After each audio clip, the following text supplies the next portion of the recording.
Halo semuanya, kita berjumpa lagi di channel kita Ditanya Soal. Di video kali ini saya akan membagikan strategi bagaimana cara supaya kamu lulus di ujian mandiri. Latar belakangnya begini, sesudah pengumuman SBMPTN kemarin, ya kita sayangkan masih banyak ya adik-adik yang belum menemukan rezekinya di SBMPTN. Kemudian saya juga menerima banyak DM ya tentang, Kak, aku nih gak lolos nih di SBMPTN. Kemarin nilai UTBK saya kecil. Kemudian pilihannya tiba-tiba jadi ketat gitu kan. Kemudian saya mau mencoba nih peruntungan di jalur mandiri. Misalnya katakanlah di UTUL UGM, di SIPMA UI, ataupun di PTN negeri lainnya. Nah, kalau saya menerima DM seperti itu ya saya sangat ingin sekali ya membantu adik-adik bagaimana supaya kesempatan yang tersisa ini bisa dimanfaatkan sebaik-baiknya supaya bisa mengamankan paling tidak ya adik-adik bisalah kuliah di perguruan tinggi negeri yang adik-adik cita-citakan. Jadi video kali ini tentunya saya membahas yang ujian mandiri jalur testing ya, karena kalau memakai jalur UTBK ya kamu tinggal pilih jalur yang rasional istilahnya gitu. Jadi kita bahas strategi bagaimana untuk lulus di ujian mandiri yang menggunakan sistem jalur tes. Oke. Yang pertama adalah strategi kita adalah lupakan dulu tentang UTBK. Mengapa kita lupakan UTBK? Karena UTBK dan ujian mandiri itu benar-benar jauh berbeda. Apa saja yang berbeda? Strategi kita dalam mengerjakan soalnya beda, level soalnya beda, penilaiannya juga beda. Jadi adik-adik jangan lagi dibayang-bayangi oleh kejadian sewaktu menjalankan ujian di UTBK, karena bobot penilaiannya berbeda, kemudian cara penyampaian soalnya juga beda ya. Kalau di UTBK kemarin kan soalnya dari layar komputer per subtes ya, misalnya mata semua. Nanti kalau misalnya kemampuan soshum nanti geografi semua gitu kan. Tapi kalau yang jalur mandiri kan masih berbasis kertas ya, jadi adik-adik diberikan soal, jadi di beberapa lembar soal itu sudah ada semua materi tesnya, ada matematikanya, bahasa Indonesia gitu kan. Jadi kita tidak diwajibkan mengerjakan satu persatu subtes gitu. Jadi jelas bahwa strategi kamu untuk mengerjakan UTBK dan mengerjakan soal-soal ujian mandiri itu jelas sudah berbeda. Level soalnya juga beda. Di level UTBK itu soalnya di set agar bisa dikerjakan dalam waktu kurang bahkan dari 1,5 menit ya, bahkan 1 menit. Jadi kadang soalnya nampaknya rumit, dengan pemisahan-pemisahan kecil sudah bisa dikerjakan. Beda dengan soal level mandiri, beberapa soal mandiri kita katakanlah SIPMA UI dan soal UTUL UGM, dua PTN penyelenggara mandiri dengan level soal yang lebih tinggi ya. Jadi tidak jarang ditemukan bahwa soal itu diset untuk tidak dikerjakan semua, karena ada beberapa soal yang memerlukan pendalaman materi yang sungguh sangat lama ya. Kadang saya menerima soal dari adik-adik juga tidak serta-merta dalam waktu 5-10 menit bisa kita kerjakan, karena bisa jadi soalnya level tinggi gitu ya, di set di soal sengaja untuk menghabiskan waktu kamu begitu. Jadi level soalnya jelas berbeda. Kemudian penilaiannya juga beda. Apa masalah penilaiannya yang berbeda? Nanti ada slide selanjutnya kita jelaskan ya. Jadi tadi strateginya begini. Ketika kamu di UTBK kemarin, kan soalnya tidak diberikan dalam layar komputer kamu, ada waktu tertentu untuk masing-masing subtes. Jadi otak kamu dipaksa untuk misalnya mengerjakan matematika terus dalam kurun waktu tertentu. Kemudian nanti di bahasa Inggris semua. Jadi otak kamu itu cepat jenuh kok di UTBK. Sementara di ujian mandiri ini kan soalnya disodorkan ke kamu dalam bentuk lembaran-lembaran kertas ya kan. Kamu bisa memilih, misalnya gini, ketika masuk ujian pertama kali kan kita asumsikan masih fresh ya, otak kita masih fresh. Kamu bisa mengerjakan matematikanya dulu, kira-kira 2-3 soal. Kemudian kamu bisa alihkan ke soal bahasa Indonesia, bahasa Inggris, misalnya 5-6 soal. Kamu sambil melingkari jawabannya, fokuskan lagi kembali ke matematika. Jadi otak kita itu tidak langsung merasa jenuh gitu. Jadi ada jeda antara berpikir, istirahat, berpikir, istirahat lagi gitu. Jadi kita bisa memaksimalkan fungsi otak kita gitu. Kemudian alokasi waktunya. Banyak sekali anak-anak yang mengikuti ujian mandiri berbasis kertas ya. Jago matematika misalnya kita bilang. Ketika di kemampuan dasar, ada matematika dasar, bahasa Indonesia dan bahasa Inggris, dia terlalu asik mengerjakan soal matematika. Sementara soal bahasa Indonesia dan bahasa Inggrisnya jadi sedikit ketinggalan ya. Kemudian ketika waktu sudah mau habis, dia baru sadar, oh tadi gak sempat buat soal bahasa Indonesia gitu. Jadi sangat disayangkan. Padahal jujur kita katakan, poin kamu kemungkinan bisa dapat lebih tinggi sebenarnya di bahasa Indonesia dan bahasa Inggris. Kemudian kalau mungkin di kemampuan saintek atau soshumnya, kita katakanlah fisika biasanya lebih sulit bagi sebagian orang ya. Tapi kimia dan biologi kan masih relatif lebih mudah dikerjakan dibandingkan mungkin matematika saintek atau fisikanya. Begitu juga di kemampuan soshum ya. Kalau soshum kita bilang di beberapa jalur mandiri ada sosiologi, kan cuma berupa bacaan yang kamu hafalin atau sejarah gitu ya, dibandingkan kamu kerjakan yang kemampuan ekonomi yang perlu perhitungan lagi. Jadi itulah perlunya kamu mengalokasikan waktu kamu. Misalnya setengah jam pertama saya harus kerjakan ini, 15 menit saya istirahat dengan mengerjakan soal bahasa Indonesia, kembali lagi ke matematika. Nah, kamu susunlah strategi untuk alokasi waktu tersebut. Kemudian targetnya juga, seperti saya katakan di awal, soal mandiri ini tidak di-set untuk dikerjakan semua.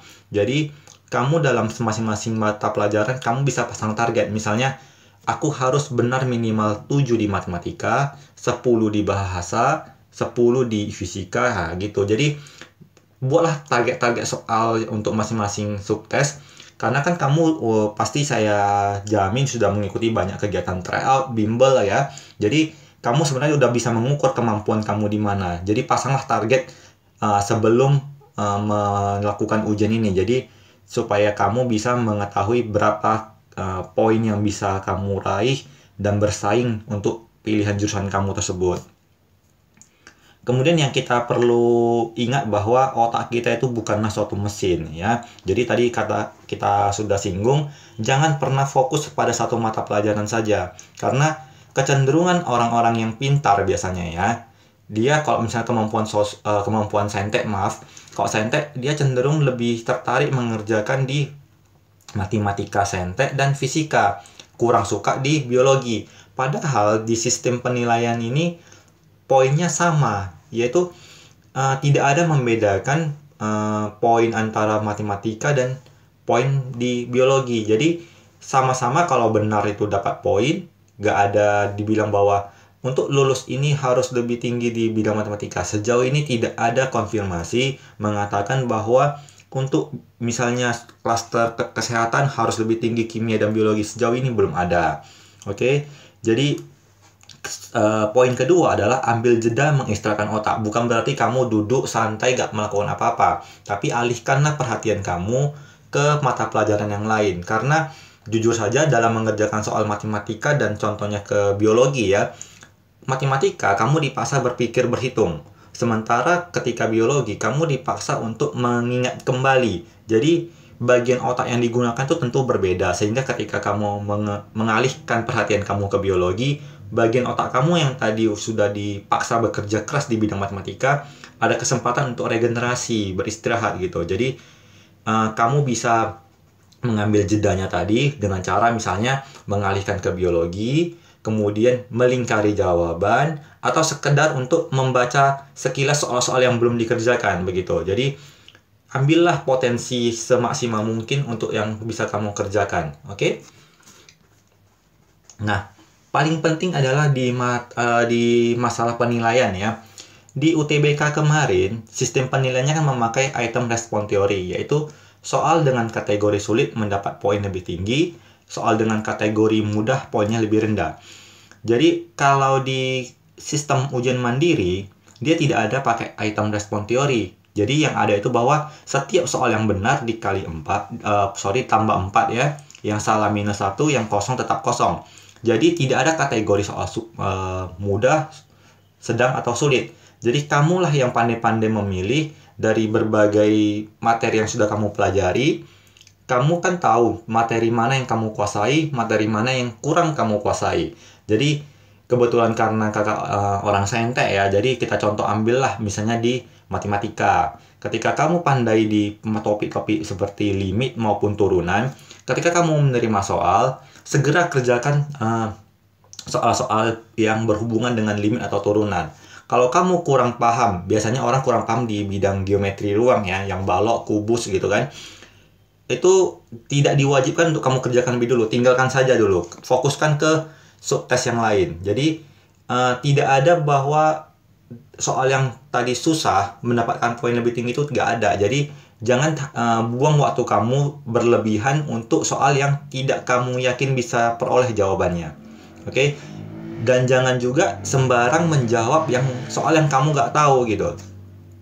Kadang ya istilahnya nembak ya, jangan nembak jawaban gitu. Jadi karena ada potensi pengurangan nilai di sana. Jadi hati-hati, jangan mempertaruhkan kesempatan kamu untuk PTN dengan menembak jawaban gitu. Nanti kalau banyak yang salah minus, sia-sialah usaha kamu selama persiapan ini.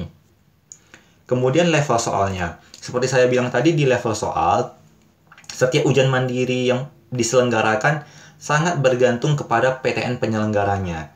Contohnya kalau kita akuin ya, soal-soal SIMA UI dan UTUL UGM itu termasuk di level tertinggi ya. Jadi agak susah maksud saya. Jadi kamu harus sering mengerjakan soal-soal yang keluar di tahun lalu. Bukan berarti bahwa soal tahun lalu pasti keluar lagi di tahun ini, bukan. Tapi kamu bisa mengambil intisarinya bahwa subtopik apa yang sering dikeluarkan oleh penyelenggara. Contohnya kalau misalnya kamu di biologi, sering diujikan tentang misalnya klasifikasi. Di tahun 2 tahun sebelumnya masih ada, 3 tahun sebelumnya ada. Berarti kemungkinan besar soal seperti ini akan dikeluarkan lagi. Jadi kamu bisa memilih materi-materi mana yang perlu betul-betul kamu kuasai. Sementara soal-soal yang jarang dikeluarkan, kalau bisa kamu pelajari syukur, tapi kalau tidak bukan menjadi prioritas utama kamu untuk dipelajari. Kemudian silahkan bergabung dengan berbagai grup belajar yang ada. Yang saya tahu berbagai akun-akun banyak menyelenggarakan grup-grup atau kelompok-kelompok belajar ya. Di sana kamu memiliki kesempatan untuk saling bertukar soal dengan teman-teman kamu. Biasanya kan ada sesi diskusinya. Nanti mungkin si A ikut bimbel X ya. Ada soal-soal terbarunya, dikirim fotonya ke grup untuk dibahas. Kamu kan bisa menilai apakah soal ini termasuk soal untuk ujian mandiri kamu nggak gitu. Misalnya dia bilang gini, Kak, bantu dong soal ini, aku peroleh dari bimbel X untuk nanti ujian SIMA gitu kan. Jadi kamu kalau memang kebetulan join di grup itu untuk keperluan SIMA, kamu lihat soal itu, kamu pelajari. Jadi ada kesempatan kamu untuk mengenal tipe-tipe soal baru yang mungkin belum pernah kamu kerjakan sebelumnya. Kebetulan juga untuk mengenai join grup belajar ini, kita ditanya soal ada membuat grup baru juga.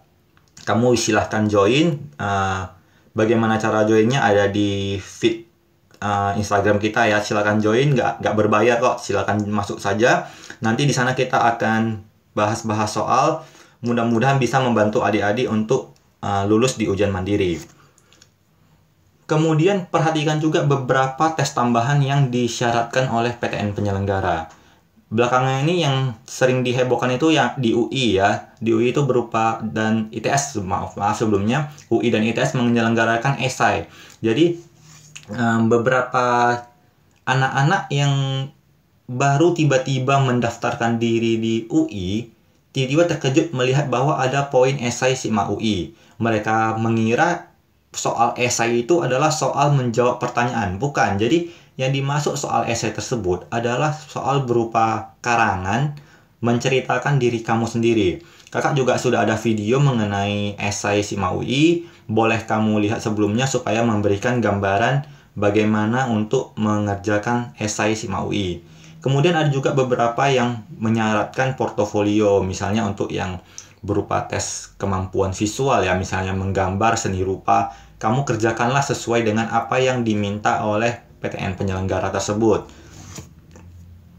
Kemudian ini beberapa tips tambahan ya sebelum kamu melakukan ujian. Selama masa persiapan ini, jagalah kesehatan kamu. Jangan sampai persiapan yang sudah kamu lakukan selama 1 bulan terakhir ini kita katakan menjadi sia-sia karena kamu sakit di hari ujian gitu. Kemudian istirahatlah yang cukup, belajar oke, tapi jangan sampai kamu malah kurang tidur, kurang istirahat. Dan jangan lupa, tetaplah harus kita ingat bahwa kita bisa berusaha, tapi Tuhan yang menentukan rezeki kita. Jadi jangan lupa berdoa, semoga kita bisa diberi kelulusan untuk lulus di ujian mandiri dan menjadi mahasiswa di PTN tersebut. Sekian video dari saya, semoga bermanfaat bagi adik-adik. Doa saya adalah adik-adik bisa lulus di PTN tersebut. Sampai jumpa.